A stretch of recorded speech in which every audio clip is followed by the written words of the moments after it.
opened the Quran to any page, and the first verse my eyes fell upon, you know what it said? If you see a Jew behind a tree, kill him.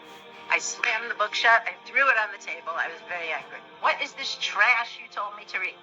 I'm Jewish. You know, when I was a child, my religious education was through the Reform Temple. So Reform Judaism is like Judaism light, L-I-T-E. When I came back from Israel, I wanted to really learn what it meant to be Jewish. So I was going to a conservative temple in New York City, which was near my apartment, and I took some classes there. But in those classes, the emphasis again seemed to be on the Jews as people, not on God and not on the relationship between the person and God, their creator. And that's really what I was interested in. So after a while, I stopped going to those classes because it sounded like the same thing I had already learned. And that's not what I wanted. It wasn't what I was looking for. I'm a student at NYU, which means I spent a lot of time in Washington Square Park. One day in Washington Square Park, a very handsome, older African-American gentleman turned to me and said, "Do you believe in God?" And this question was totally out of the blue. So I just looked at him, and I was like, well, I haven't thought about that for a really long time, like since I was 12 years old. So I have to think about it. But just him asking the question was really enough for me to start focusing more and really thinking about that question. So since I was in the park a lot, and since Mike, this African-American man, was also in the park a lot, I had the opportunity to ask him lots of questions. How do you know there's a God? And he answered as many of my questions as he could. One of the things he said was, well, the universe itself, open book. This is God's creation, the whole entire universe. So when you see it, this is proof of his existence. I asked him many, many questions. There came a point where he said, your questions are getting more complicated. I can't answer them. Please go and find a Quran and open it to any page, and it will have some answers for you. So NYU, New York University, has a beautiful library. I went into the library. There were many shelves full of Qurans, but I didn't know which Quran to choose. So I just chose a pretty one. The one I chose had a red leather cover and gold gilt writing on it, and it was very impressive looking. So I did as he told me. I took the Quran. I sat down at a table, the library table. I opened the Quran to any page. And the first verse my eyes fell upon, you know what it said? If you see a Jew behind a tree, kill him. I slammed the book shut. I threw it on the table. I was very angry. When I read this very bad translation, I slammed the Quran shut and I threw it on the table. I went down to the park and looked for Mike because I was really angry. And I didn't find him for a couple of days. So my anger was stewing inside of me. And when I did find him, I said, what is this trash you told me to read? I'm Jewish. You know that. So this book is telling me that I should kill Jews. He said, well, what Quran did you get? And I described the Quran with the gilt red leather cover, translated in the 1890s by a man named George Sales. So Mike told me, George Sales was a Christian missionary in the Middle East, translating the Quran so that he could bring people to Christianity. He hated Islam and he hated Muslims. Please go to a mosque and get a real Quran. So I did that. I went to the nearest masjid. Now, by this time I knew I should be a little bit modest going to a masjid. So I had a long Indian print dress and had a shawl over my shoulders, and I walked to the masjid. And when I get to the masjid, there's another African-American gentleman. He's standing at the door like this. He's the security guard. And he said, yeah, what do you want here? And I said, I'd like to get a copy of the Quran. And he said, you Muslim? I said, no, but I'm interested. He said, well, you got to cover your head before you go in here. So I took the shawl that was on my shoulders. I put it on my head. said, okay, now? Then he says, you married?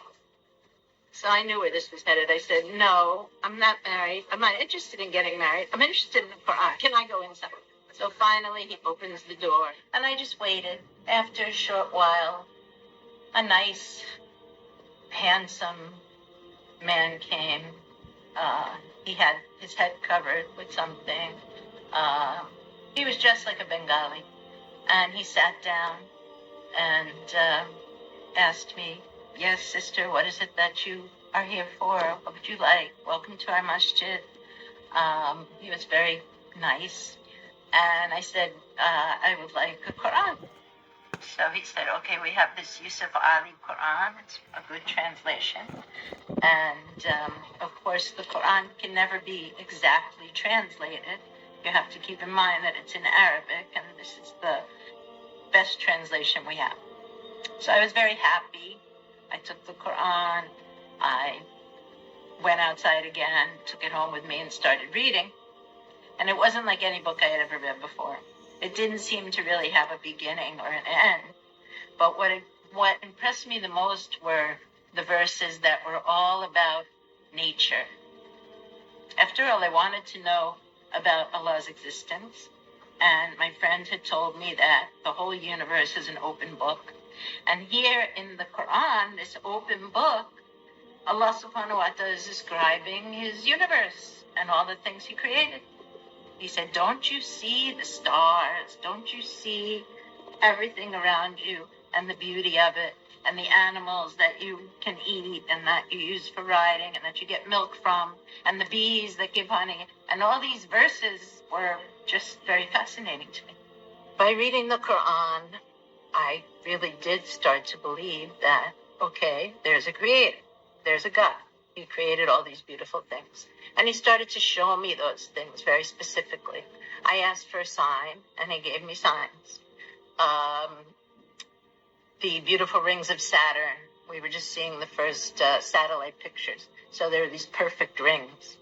The perfect shape of a flower.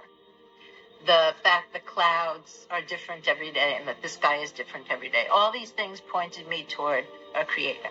But I still didn't understand that I had a relationship with this creator.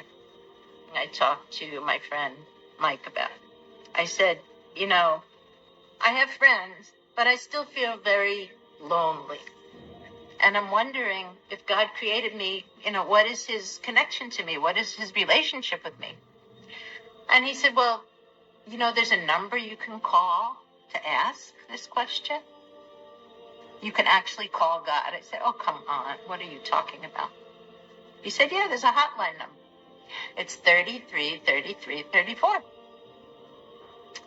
So then he explained that you say 33 times, Subhanallah, which means glory be to Allah. Alhamdulillah, which means all praises to Allah. And Allahu Akbar. And if you say each one of these 33 times, and the last one 34 times, you will feel connected to Allah, like a telephone connection. And I looked at him, I'm like, oh, really? But I decided to try it. And I started doing that. I would be walking to work or walking to school, and I would just start saying, Subhanallah, Alhamdulillah, Allahu Akbar. And it really did make me feel that God was with me. He wasn't far from me. In the Quran, Allah subhanahu wa ta'ala tells us he's closer to us than our jugular vein, than our jugular artery. And we know that if we cut this artery, we will die. So Allah subhanahu wa ta'ala is the life force within us. And I started to feel that. I started to feel more alive because of it. And I started to feel much happier and much more content and protected. Once I started realizing that Allah was my creator and I had a relationship with him, I really wanted to know more. And I needed to know more about Islam, the religion itself. I was gradually learning about Islam. So Muslim students, the MSA, to have a little gathering together.